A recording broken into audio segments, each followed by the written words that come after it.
আল্লাহ পাক বলছেন তোমার সন্তানকে জবাই করতে হবে।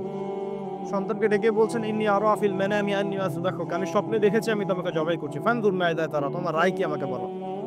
ইব্রাহিম আলাইহিস সালামকে জিজ্ঞাসা করেছেন আল্লাহ এই হুকুমের পিছনে দর্শন যুক্তি বিজ্ঞান কি? একটা মাসুম বাচ্চাকে কেন হত্যা করব, কেন বেচারাকে জবাই করব? একটা প্রশ্ন করেছেন? ইব্রাহিম সম্পর্কে আল্লাহ পাক কি বলছেন? সূরা বাকারায় চলে আসুন। আল্লাহ পাক বলছেন ইব্রাহিম তাকে যখনই কোনো বিষয়ের আদেশ করা হয়েছে, যখনই ইয ক্বালা লাহু রাব্বুহু আসলিম, যখনই তার রব তাকে বলেছেন আসলিম মানে আত্মসমর্পণ করো, ক্বালা আসলামতু লিরাব্বিল আলামিন, তিনি বলেছেন আমি জগৎ সমূহের প্রতিপালক আল্লাহর সামনে আত্মসমর্পণ করলাম। একটা প্রশ্নও করেন নাই এই যে ইসলাম, এই যে মুসলিম। আর ইব্রাহিম আলাইহিস সালামই এই জাতির নাম করেছেন কি? করেন নাই? এবার বুঝতে পারছেন? ইব্রাহিমের মতো মুসলিম হতে হলে তো সামি'না ওয়া আতা'না মানে শুনলাম মানলাম, ব্যাস এতটুকু। এখন আল্লাহ পাক বলছেন দিনটা পরিপূর্ণ, আল্লাহ বলছেন যে এই দিন ছাড়া অন্য দিন গ্রহণযোগ্য হবে না, আল্লাহ বলছেন যে তার সামনে আত্মসমর্পণ করতে, আত্মসমর্পণ করলে পরে আপনি শান্তি পাবেন ইনশাআল্লাহ। এর নাম ইসলাম মানে শান্তি। ইসলাম মানে ওই শান্তি নয়। এই বলে কিছু মানুষ ইসলামে শুধু শুধু সৎ কাজের আদেশ, ফজিলত আর ফজিলত বলতে হবে। শুধু কি ফজিলত বলাই কাজ ইসলামের? সৎ কাজের আদেশ করাটাই ইসলাম, অসৎ কাজে নিষেধ করতে হবে না? সৎ কাজে আদেশ করলে তো কেউ কখনো জেল শুনি ফাঁসির শিকার হতো না, হতো? সারা জীবন যদি ফজিলতের বয়ান করতে থাকি, সুবহানাল্লাহ বললে এত নেকি হয়, আলহামদুলিল্লাহ বললে এত নেকি হয়, আল্লাহু আকবার বললে এত নেকি হয়, কোনো বাধা বিপত্তি আসবে নাকি? আপনার নামে সমালোচনা হবে নাকি? যখন হক কথা বলা শুরু করবে তখন সমস্যা। নবী সাল্লাল্লাহু আলাইহি ওয়াসাল্লামকে 23 বছর মার খেতে হলো কেন? দাঁত শহীদ হলো কেন? তার এই ভ্রুর নিচে এভাবে কড়া ঢুকিয়ে দেওয়া হলো কেন? উহুদের মাঠে তাকে আঘাত সহ্য করতে হলো কেন? নবী সাল্লাল্লাহু আলাইহি ওয়াসাল্লামকে সারা জীবনে 15টা গালি খেতে হয়েছে। কয়টা? সিরাত পড়েন, আর রাহিকুল মাফতুন বইগুলো, এই ধরনের বইগুলো পড়ে দেখেন, 15টা গালি খেতে হয়েছে তাকে। আমাদের নবীজির চেয়ে ভালো কোন মানুষ আছে নাকি? সেই মানুষকে জীবনে 15টা গালি খেতে হয়েছে। বলছে মানুষ যে আপনি হচ্ছেন কাযযাব, মিথ্যা, মহামিথ্যাবাদী। কাযযাব মানে শুধু মিথ্যাবাদী না, মহামিথ্যাবাদী। আপনি হচ্ছেন নাউযুবিল্লাহ সাহের, জাদুকর।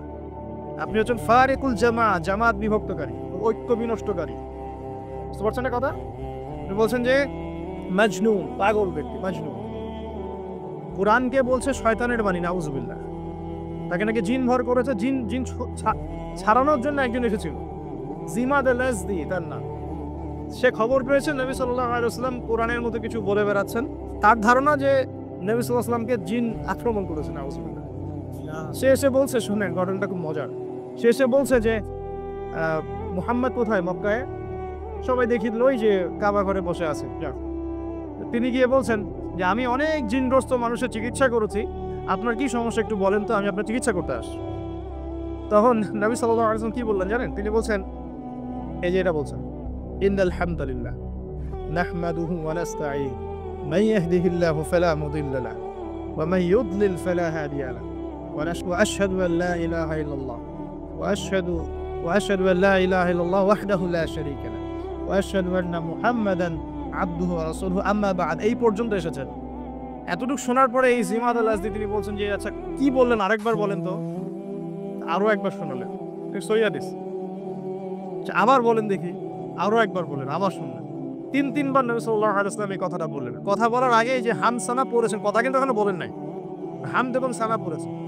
তিনবার বলার পরে জিমাদ আল-আজদি তিনি বলছেন যে আল্লাহর কসম, আমি জীবনে বহু জিনগ্রস্ত মানুষকে দেখেছি, জাদুগ্রস্ত মানুষকে দেখেছি, কিন্তু আপনার এই যে কথাগুলো শুনে মনে হচ্ছে যে সাগরের গভীর থেকে বের হয়ে আসছে। এবং দিনান্দিন তিনি কালিমা পড়ে মুসলিম হয়ে গেলেন।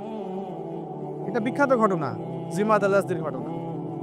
তো নবী সাল্লাল্লাহু আলাইহি ওয়াসাল্লাম সবচেয়ে পবিত্র চরিত্রের মানুষ হওয়া সত্ত্বেও তাকে জীবনে 15টা গালি খেতে হয়েছে। আমি আরো পড়েছি, স্টাডি করেছি, দেখেছি তাকে প্রায় 16 বার হত্যার চেষ্টা করা হয়েছে। কতবার? প্রায় 16 বার। মক্কা মদিনা উভয় ক্ষেত্রেই ধক্কার তো নির্যাতন আপনারা জানেনই। গলার মধ্যে চাদর পেঁচিয়ে দেওয়া হয়েছে, পিঠের উপর উঠে নাড়ি ভুড়ি চাপিয়ে দেওয়া হয়েছে, হয় না? একজন থুতুও দিতে চেষ্টা করেছিলেন নবী সাল্লাল্লাহু আলাইহি ওয়াসাল্লাম। আল্লাহ নবী তখন বদদুয়া করেছিলেন একটা, যে আল্লাহ তোমার জাহান্নামে যে কুকুরগুলো আছে এর মধ্যে একটা কুকুরকে এর পিছনে লেলিয়ে দিও। এরপরে কি হয়েছিল, বহু বছর পরে এই ব্যক্তি সিরিয়ার দিকে গিয়েছে সফর করতে, হঠাৎ রাত্রেবেলা দেখে যে তার তাঁবুর বাইরে বাঘ হাজির, একটা দেখতে পারে, কোত্থেকে আসলে কেউ বলতে পারে না, এবং এর হাতেই তার খালাস, একবারে শেষ। তো আবার একদিন যখন তিনি নামাজ পড়ছেন, উটের নাড়ি ভুড়ি চাপিয়ে দেওয়া হলো, নবী সাল্লাল্লাহু আলাইহি ওয়াসাল্লাম হাত তুলে দোয়া করলেন, দোয়া করে বলেন আল্লাহ যে আবু জাহাল, নাম উল্লেখ করে করে, আবু জাহাল, আল্লাহ যে উতবা, যে সাইবা, যে রাবিয়া, এদের নামগুলো মেনশন করে করে, আল্লাহ তুমি এদেরকে দেখে নিও। যতজনের নামে বদদোয়া করেছেন সবার লাশ বদরের কূপে পাওয়া গেছে। যতজনের নাম ধরে তিনি বদদোয়া করেছেন সবার লাশ 10 বছর পর বদরের যুদ্ধে কূপের মধ্যে পড়েছে। এটাকে বলেছিলাম না নবী সাল্লাল্লাহু আলাইহি ওয়াসাল্লামের বদদোয়া। আর আমরা যারা সারা জীবন অতিবাহিত করছি, দিনের কোনো ফিকিরই নাই, দিন পালনের কোনো ফিকির নাই, নামাজ না আছে, পর্দা না, জাকাত না, ইসলামিক অর্থনীতি না, ইসলামিক পরিবার না, ইসলামিক রাষ্ট্র করার কোনো চিন্তা ভাবনা, কিছুই নাই, তাহলে আমাদের কি হবে আল্লাহ ভালো জানেন। 16 বার তাকে হত্যা করার চেষ্টা করা হয়েছে, এটা আমি পেয়েছি। এমনকি মক্কা বিজয়ের পরে যখন তিনি তাওয়াফ করছেন, ওই সময়ও একজন চোরাগুপ্ত হামলা চালানোর চেষ্টা করেছে। এখন আমাকে উত্তর দেন, নবী সাল্লাল্লাহু আলাইহি ওয়াসাল্লাম এত পুত পবিত্র চরিত্র অধিকারী মানুষ হওয়া সত্ত্বেও মানুষ কেন তাকে গালি দেয়, কেন তাকে হত্যার চেষ্টা করে? কি কারণ? কারণ একটাই, লা ইলাহা ইল্লাল্লাহর দাওয়াত এমন দাওয়াত যেটা খালি মুখের জিকিরের দাওয়াত নয়। লা ইলাহা ইল্লাল্লাহর দাওয়াত মানে আল্লাহ পাকের জমিনে আল্লাহ পাকের পূর্ণ বিধান চলবে, অন্য কিছুই চলবে না। আর এই সৎ কাজের আদেশ, অসৎ কাজের নিষেধে যখন আপনি যাবেন, তখন অবশ্যই এরকম বাধা বিপত্তি আসতেই হবে। যদি না আসে, বুঝতে হবে এটা কোনো দাওয়াতই হচ্ছে না। আমি নিজেও ফিল করি যে আমি আসলে কি করতেছি, এখন কি দাওয়াত দিচ্ছি মানুষকে, কি বলবো আর কি বলবো না, মানুষকে কি বোঝাচ্ছি, আর আমি বা কতটুকু যোগ্য, কে কান্ডারি হবে, কারা, কে নেতৃত্ব দিবে, কোথা থেকে আসবে এমন নেতা যারা সারা বিশ্বজুড়ে ইসলাম প্রতিষ্ঠা করবে? কি করছি আমরা আসলে, কতটুকু বলতে পারছি, কতটুকু বলতে পারছি না। ফজিলত তো বর্ণনা করে রাত পার হয়ে যাবে সবকিছু, কিন্তু আপনি যখনই সুদের, ঘুষের, জেনার, মদের এইসব বিরুদ্ধে কথা বলবেন, তখন তো আপনি টিকতে পারবেন না। দিন ইসলাম পরিপূর্ণরূপে পালন করতে হবে, এই দায়িত্ব সবাই নিজের কাঁধে নিয়ে নেন। অন্যের দায়িত্ব বাদ দেন, নিজের দায়িত্বটাকে নিয়ে নেন নিজের উপর, যে আমি আল্লাহর জমিনে আছি, 60-70 হয়তো 100 বছর বাঁচবো, আল্লাহ আনা, ঠিক আছে। আর যে যুগ পড়েছে এত বছরও মানুষ বাঁচবে কিনা আল্লাহ ভালো জানে। সাইবেরিয়া একটা অঞ্চল আছে না, সাইবেরিয়া, এর বরফে ঢাকা, এর নিচে কয়েকশো হাজার বছর আগের ভাইরাসগুলো এখন আস্তে আস্তে জীবিত হচ্ছে নাকি, নিউজ করেছে দেখবেন। কয়েকশো হাজার বছর আগের মাটির এই বরফের নিচে চাপা পড়া ভাইরাসগুলা আবার নাকি জীবিত হচ্ছে। এটা নিয়ে আবার বিজ্ঞানীরা শঙ্কা করছেন যে মহামারী আসতে পারে একটা। তো এই পৃথিবীতে 100 বছর বাঁচার মানে আসলে খায়েশ রাখাটা ঠিক হবে না, এত লম্বা হয়তো হায়াত আমাদের হবে না, আল্লাহ ভালো জানেন আমাদের কথা। তো এখন বিষয়টা হচ্ছে যে এই যে হায়াতটুকু আল্লাহ পাক দিয়েছেন, তার মধ্যে তো 30-40 বছর অলরেডি চলেই গেল আমাদের, হয়তো সামনে পড়ে আছে 10-20 বছর, আল্লাহু আ'লাম। এখন নিজের উপর যদি নিজের ফরজিয়াতটা না নিয়ে আসে যে আমার দায়িত্ব দিন ইসলাম পরিপূর্ণরূপে পালন করা, তাহলে সমস্যা না ভাই। মানুষের কথা বাদ দেন, কবরে তো একাই যাওয়া লাগবে নাকি? যার যার কবরে তো একাই যাওয়া লাগবে। স্ত্রী, সন্তান, বাবা মা, আত্মীয় স্বজন, নেতা নেত্রী যাবে নাকি কবরে? যারা আজকে আমাদেরকে মোহগ্রস্ত করে রেখেছে, মোহগ্রস্ত বলেন, দুনিয়ার মায়া মোহর মধ্যে ব্যস্ত করে রেখেছে, কেউ কি যাবে? ওই একটা হাদিস পড়লে চোখে পানি চলে আসে।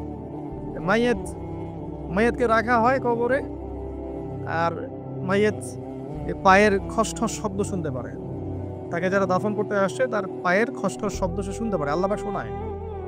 আল্লাহ পাক শুনলে মানুষ শুনবে না? আল্লাহ পাক যদি দেখায় মানুষ দেখবে না?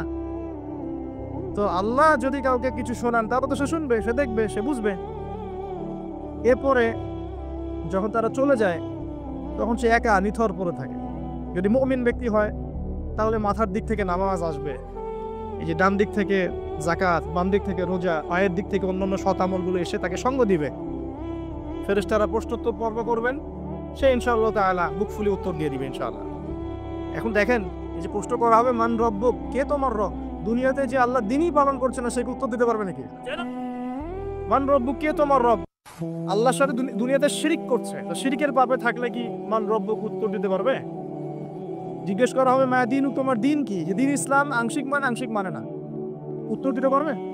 আল্লাহ পাক বলছেন উদখুলু ফিস সিলমি কাফা, তোমরা পরিপূর্ণরূপে ইসলামে প্রবেশ করো। আল্লাহ কি বলছেন আংশিক রূপে প্রবেশ করো? বরং আংশিকতার শাস্তি আল্লাহ পাক বলছেন সূরা বাকারা পড়ে দেখেন 85 নম্বর আয়াত নাম্বার করে দিলাম 84 85। আল্লাহ বলছেন আফাতুমিনুনা বিবাদিল কিতাবি ওয়া তাকফুরুনা বিবাদ, তোমরা কি আল্লাহর কিতাবে কিছু অংশ মেনে চলবে আর কিছু অংশকে ছেড়ে দিবে?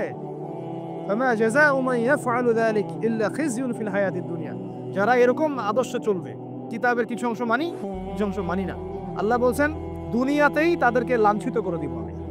এই যে পুরো বিশ্ব জুড়ে মুসলিমদের উপর লাঞ্ছনা আসে নাই, এইটাই কারণে আসছে। আমরা কিতাবের কিছু অংশ মানি কিছু অংশ মানি না।